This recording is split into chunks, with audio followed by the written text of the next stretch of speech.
Oh hi. It's you again. Are you going to ask me for permission to do something? I don't understand you. What do you mean, am I going to ask you for permission to do something? Well, you keep asking me for permission to do things when you are flying and I am at work as the air traffic controller. You sound surprised by that, as if I do not need your permission. In many cases that is true. You do not need my permission. Indeed, not only do you not need my permission, I am actually unable to give it to you when you ask me for it. What do you mean? Can you give me an example? Certainly. Earlier today you were flying at 3,000 feet and you requested my permission to descend to altitude 2,500 feet, but you were many miles from the airport.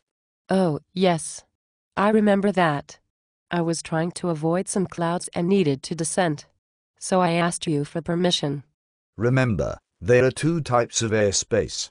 There is controlled airspace, which is any airspace in classes Alpha through Echo, and there is uncontrolled airspace, in class Foxtrot or Golf. Two types. One has air traffic controllers, such as I, monitoring it, the other one does not, but is kept safe and efficient by the use of standard procedures and the skill of the pilots that fly within it. The controlled airspace is marked on the maps and charts to let you know where it is, and that it is controlled. Yes, I understand that. So, at any given time or point along your route of flight, you must be either inside controlled airspace or outside controlled airspace. There are no other options. You are either inside the areas marked on the maps and charts or you are outside them.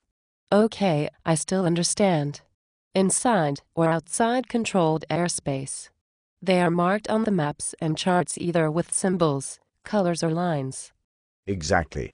Now when flying inside most controlled airspace, we, the controllers, expect you to either follow standard procedures or follow our specific instructions.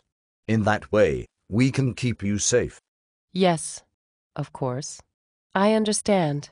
However, when you are outside controlled airspace, or flying VFR within Class Echo controlled airspace, we no longer give you specific instructions, by definition of the fact that you are outside of our control.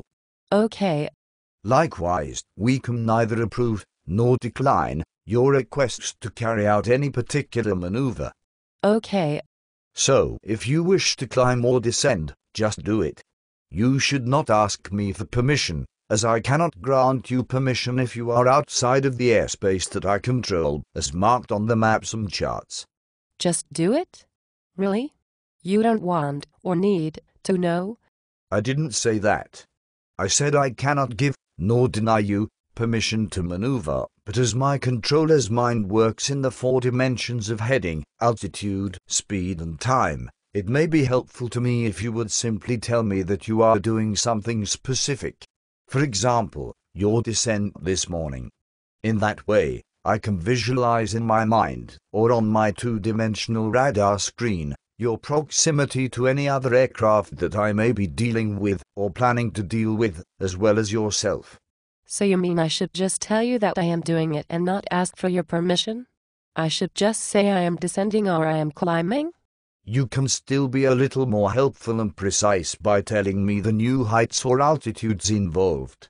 Tell me the levels that you are climbing or descending to.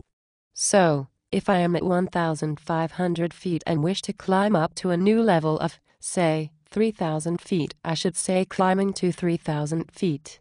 Close, but not exactly, no.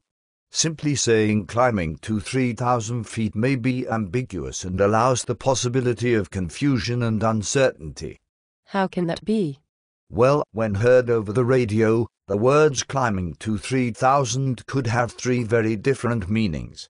It may mean that you are climbing to the new level of 3,000 feet, but it could also mean that you are climbing to the new level of 23,000, 23,000 feet, or it could also mean that you are going to climb an extra 23,000 feet in addition to the 1,500 feet that you are flying at already.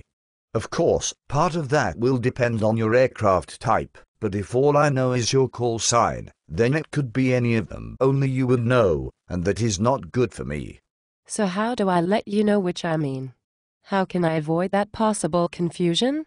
Depending on your altimeter setting, you will be flying at either a height, an altitude, or a flight level, so just add the correct word and say climbing to altitude 3,000 feet, but make it a statement. Do not ask me for permission.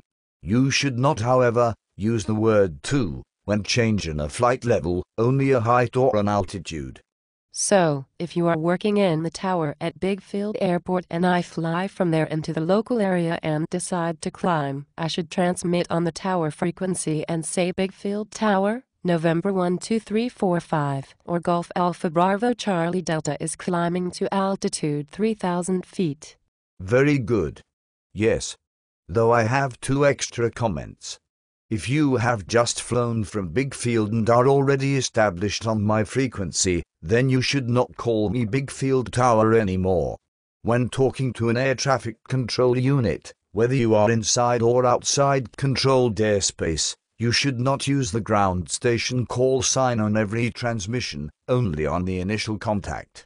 Once you have established good two-way communication, and no confusion may arise, then you should not use the ground station call sign anymore, just your own. Okay, so if I have already been talking to you, I should now just say November 12345, or Golf Alpha Bravo Charlie Delta is climbing to altitude 3,000 feet. You said you had 2 comments. What was the other? Unless you would ever transmit to say that the aircraft is not climbing, then you don't really need to say that it is. So you can also miss out the word is. Just November 12345 or Golf Alpha Bravo Charlie Delta, climbing to altitude 3,000 feet. That would be perfect. So is it just altitudes that I don't need permission for, or are there other things? Yes, other things too. If you are not inside controlled airspace, then you should just make a statement that you are doing something. The most common ones are altitude changes and frequency changes. If you are inside controlled airspace, you should ask. If you are outside, then you should just state that you are changing. Changing frequency, for example. If you are outside the airspace that your current controller actually controls, then once more it is a statement of fact. Do not request a frequency change, but, at least in Europe, announce your intention by saying Golf Alpha Bravo Charlie Delta changing to next man approach, 123.45. Okay, thank you. I've learned a lot today.